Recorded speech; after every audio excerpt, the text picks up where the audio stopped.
Hey everybody, I hope that you are doing well. Welcome to another JA Career Speaker Series today. This is Stephen with Junior Team of North Florida, and today I actually have my sister here from San Jose, California. How's it going, Becca? Hi, Good to see thanks you. for having me.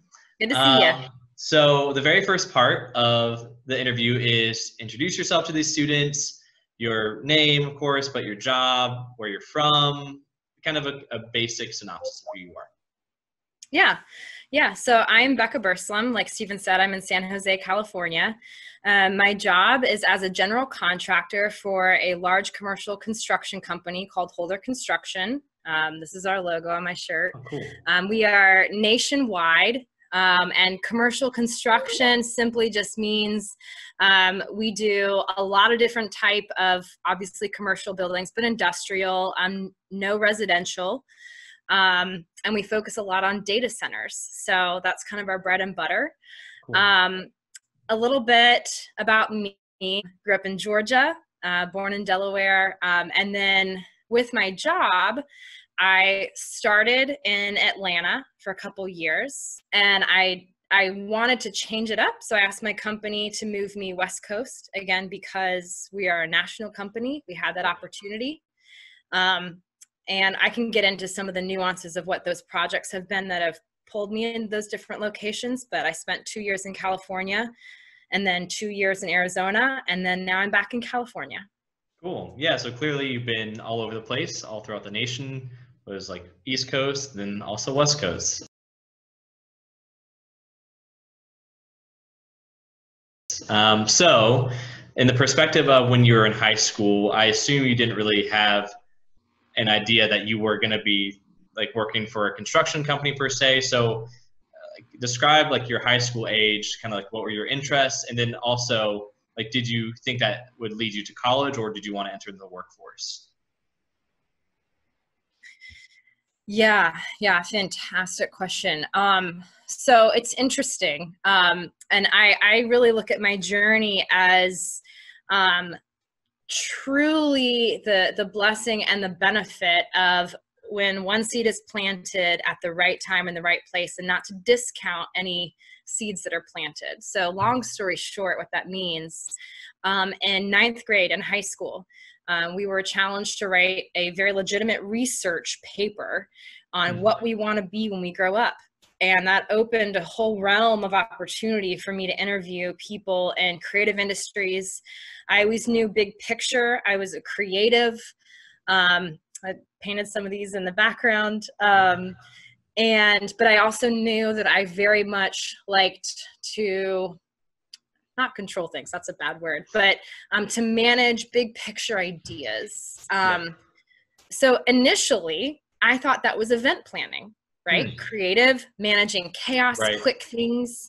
And so that was the direction of that research paper. That then, fast forward, you're applying for college a couple years later, that then evolved into the realm of interior design. Because again, it's creativity, it's creating spaces. There's a lot of nuances to interior design. It's not just decorating, it's establishing the purpose of a space. There's some interior architecture involved. So I finished that course, and that's what led me to Auburn University in Alabama for interior design. Yes, I had a desire to go to college. I knew that that was the best way to get hands-on experience and actually know, because I realized I knew nothing about what I needed to or what I wanted to do. And the most humbling part was, oh my gosh, I'm supposed to get a very legitimate paycheck, and I know nothing about this, so I have to go to college. So finished undergrad in interior design. And at the tail end of interior design, I was doing my senior capstone project where we designed a hospital from scratch. We literally started with a white piece of paper, our computer program, blank.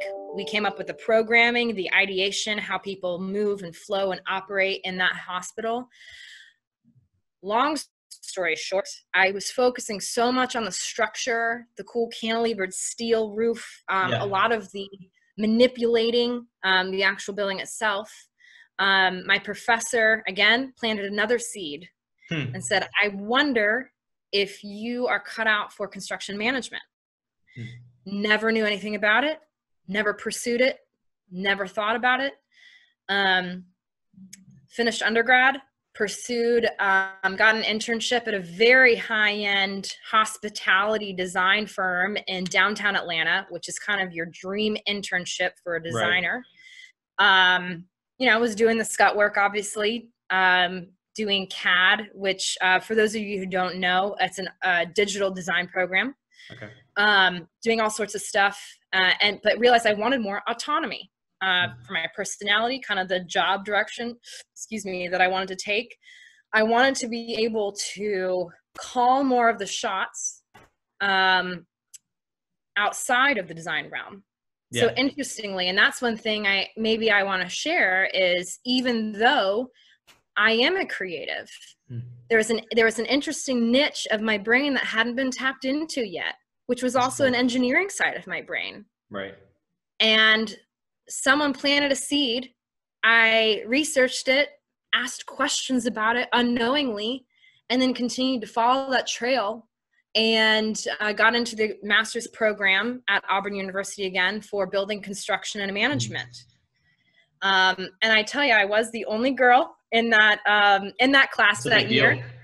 Yeah. And I guess I went from interior design, which was 95% female dominated, to construction, which is 95% male dominated. Right. So also the social dynamics were different. Yes. But I tell you, it's amazing. And remember, at this point, I'm in grad school and I'm already 22 years old, shifting careers. Right. And I tell you, the excitement and the refreshment from recognizing that you put in the time and work, but all of a sudden now you are in your niche, was incredible. Yeah. And I started off that summer in survey camp, where you're literally learning to survey land with a bunch of other dudes in the heat and sweat of July. And I was so excited.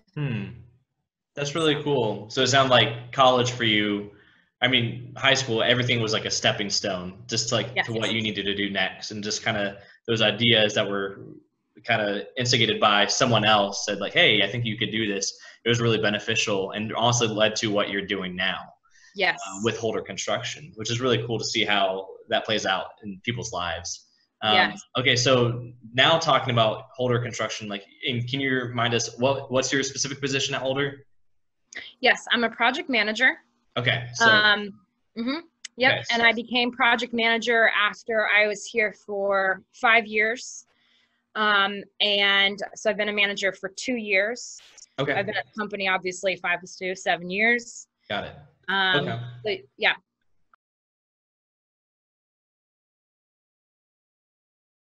Cool. So walk with us pre-coronavirus and social distancing. What did your job look like Monday through Friday? Did you work weekends? Did you travel? Yes. Job site, Monday through Friday. Again, a little context, because I am a manager in construction. Where I go every day is literally one of those little white trailers on a job site. Cool. Yes, I do wear a hard hat. No, it's not pink. For some reason, that's the first question everyone asks me. But yeah, Monday through Friday, it's fast, it's chaotic. You're constantly coordinating maybe issues that didn't come up in the drawings, as people are literally standing up drywall studs out in the field. So yeah, it's very quick. And then yes, on the weekends, I try to go to a different little town nearby, and traveling, and Friday nights, always go to a restaurant, maybe with friends or my boyfriend, and yeah, normal stuff that we all do.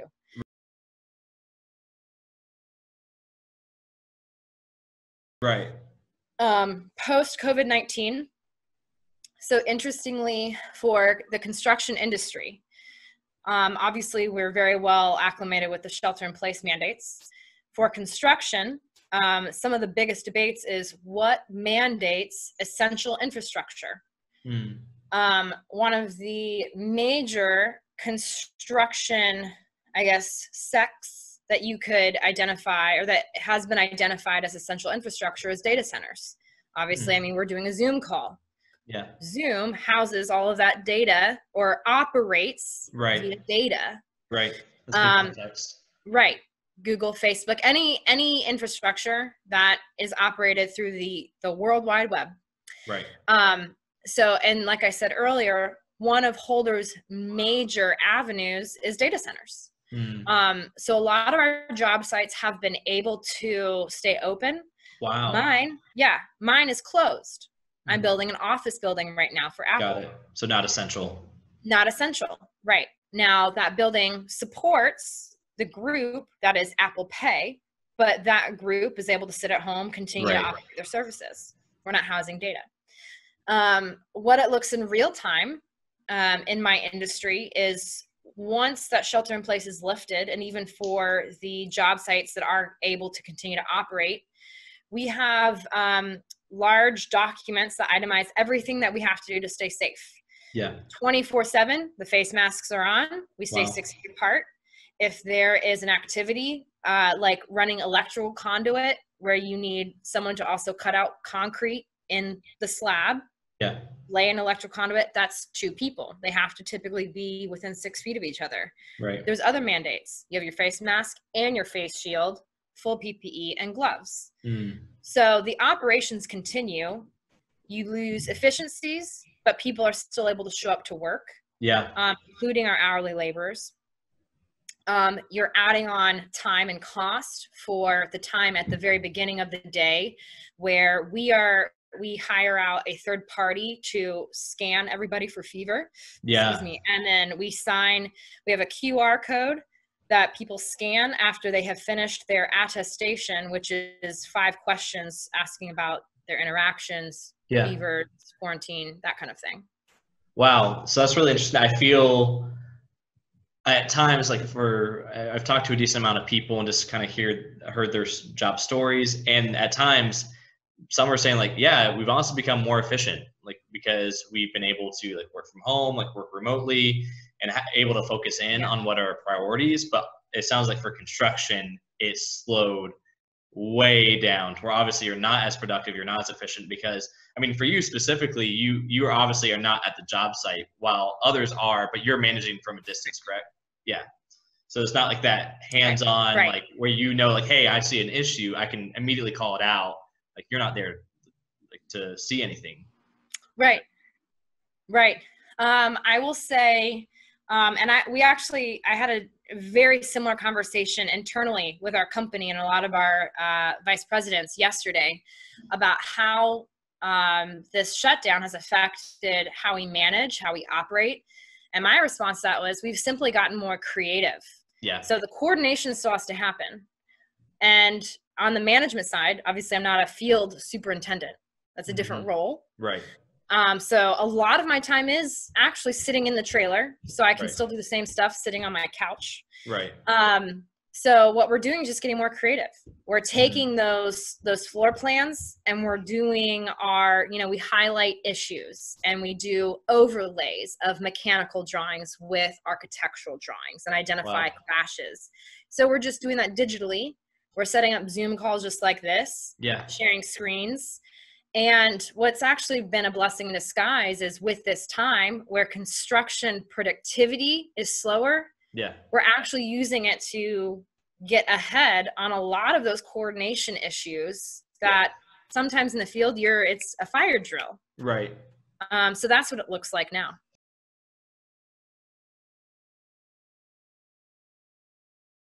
Wow. So, I mean, I think that really leads well to our like kind of final group of questions where what's something positive. So clearly you're saying like the creativity side, and it honestly has allowed you and your team to per se like slow down and figure out like the processes and say like, how can we be more efficient? So in the big picture, like even though we're slow on the construction side, hopefully they can pick it up when things kind of are like when social distancing is like released back up. Yes. Okay. 100%. And part of the construction industry, if people are ever interested, they'll typically, and they're getting familiar with how that whole system runs and how a job site, how a building actually gets built. It doesn't just pop up. There's a lot of nuances. You might see a graph that looks similar to actually the flatten the curve COVID graph that we've seen. It's something like that, and you want to flatten it. It's actually very similar to how we want to operate in construction, where in the very beginning, you're awarding contracts, you're getting trades on board, you're receiving submittals, which means that subcontractor has reviewed the drawings and they're producing shop drawings, and those should match up. Most of the time they don't. Right. Surprisingly. So you're doing a lot of that paperwork in the beginning, and then people start coming on site. They start demoing a space or clearing the ground or whatever it is. Yeah. Then those issues might start popping up and it gets a little bit more exciting. Right. And then all the trades are awarded and on board, and everybody, all the concrete is poured and everybody's full hands on deck, and it peaks, and you peak for a while. Yeah. And then, you're getting your final inspections and people are starting to come off the site, and it should typically reflect that curve. Really, really pretty, really simple curve. Right. Yeah. However, it's become more manageable. Yes. COVID-19 shutdown has allowed us to very much focus on that initial, really pretty slope. Yeah. And unfortunately, if you're handed a project and the owner says, okay, we're funded, show up on site, award your trades, let's go. Your curve starts like this. Yeah. So that has been the positive. And I will say, the responses and the cohesiveness and the collaboration with the industry has been very well received, because also there's an onus on companies to really prove, to show their productivity, their worth, while we're sitting on our couches collaborating. Right. So people are stepping up in really interesting ways, and preparing for the second the shelter in place is lifted, for us to be as productive as possible. Yeah. I mean, do you think that this is going to continue on, like once the shelter in place is lifted, where you guys are going to keep some strategies that you've had to adapt to during shelter in place? That's a really interesting question. I think because in construction, a lot of it, the startup of a project is driven by when an owner can receive funding and kick off the general contractor. Some of that is a little bit out of our control, but from a team and general contractor management perspective, like I was just talking about, definitely we budget the time more effectively at the very beginning, and being more stringent about offering more time, starting earlier, because these coordination efforts have a lot of details. Yeah, no, that makes a lot of sense. And hopefully that does become the case to where you can adopt some of these things when everything per se goes back to normal.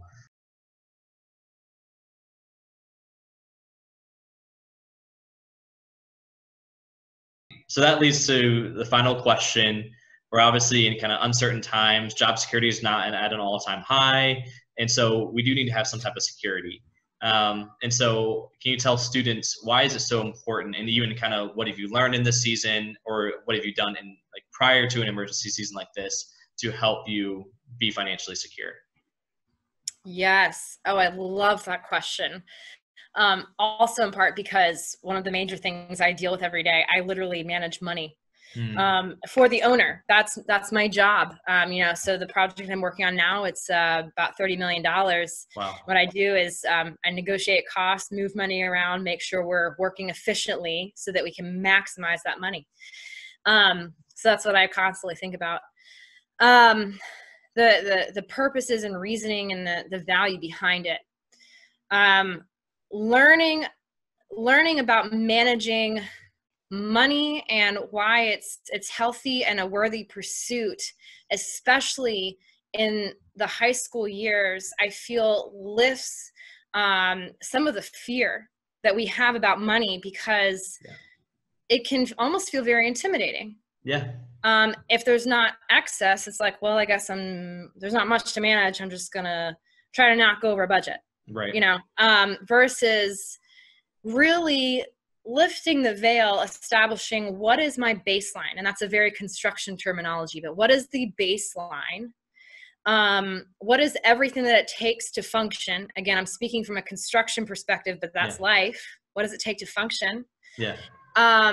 and breaking it down in its simplest forms. And some of that is quite literally being willing to look at finances in a very transparent way and getting past some of our own intimidation when we think about it.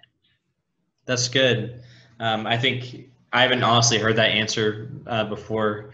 And I think it's important because it is like money talk is honestly kind of awkward. It's kind of like this hush hush thing. Like you don't really want to tell people like how much you're making. You don't know what's like the normal amount. There's a lot of different opinions on it. And so I think it's really important to find people that you trust or people that you can even look up to and saying like, hey, this is where I'm at. Honestly, what would you recommend? And that releases that like kind of awkward tension. You're like, I don't know what to do, but it's like, it's perfectly fine to seek wisdom elsewhere. 1000%. That sounds like what you're saying, that where even in high school, it's important to talk to those types of people, and where it's even helped you now as an adult and managing like millions and millions of dollars for other people. It's a big deal. Yeah. And I will say, even from personal finance perspective, the reason I share this so passionately is because I was so intimidated by money and not understanding, you know, because I didn't have my own bank account when I was 16, you know. So then once you're given an allowance or in college, or maybe you have a part-time job and you are managing a certain chunk of change, that intimidation factor doesn't go away. So, and one thing I share with my engineers that I manage, it's the same principle. If you don't start, you don't know what the risk factor is. And you don't know what your strategy is. Construction and life lesson number one, if you don't at least just start and at least figure out what you don't know and ask the very first question to slowly unravel that sweater, then you don't know the true status of it. And it's so critical. Cool. Well, those are some wise words. Well, thanks, Bex, for sharing a little bit about your job, obviously, and kind of like even the context of how you kind of formed who you are today. And that started in high school and freshman year with a research project, and then ended up into like an internship in senior year, and then ended up into college at Auburn. And then it's really neat to hear everybody's story and then how they honestly came to where they are at today. And so thank you for sharing your wisdom and your insight. I know that these students will really appreciate it. Awesome. Thank you so much for having me, Stephen. Yeah, absolutely. See you, Becca. Bye.